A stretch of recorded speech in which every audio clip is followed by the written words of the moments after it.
bucks, just like their parents have to go out and work to earn their money, our first graders had to do their job as a first grader. They had to turn in their homework to get a buck. They had to remember their name on their paper to get a buck. They had to do whatever we asked them that was the normal routine of their job as a first grade student to earn their bucks. We had bank envelopes they kept their bucks in.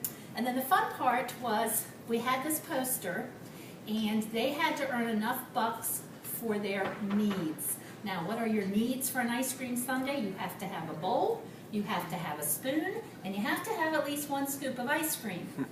So $7 went to earning their needs. Now, once they earned their needs, then the opportunity cost were their toppings. They had to decide which toppings they wanted. And of course, some of the toppings, such as M&Ms, were $6, whereas sprinkles were only $3, and whipped cream was only $3. So they had to make a lot of choices and think really hard about how they were going to spend their money. When we got to the field, that was going to be the final test. Were they going to be happy with what they had chosen, or were they not going to be happy? We had worked through the whole process so much that they were just thrilled with what they got.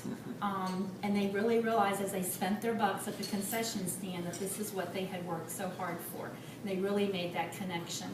Unfortunately, a couple of the parents didn't.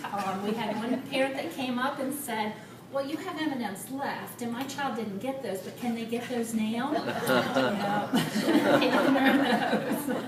So the parents that were there were just so thrilled with the terms the kids were coming home and using as they went to Walmart and local places about consumers and producers and opportunity costs and needs and wants.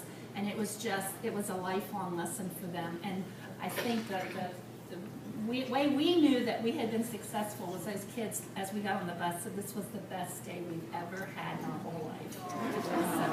So, thank you, counselors.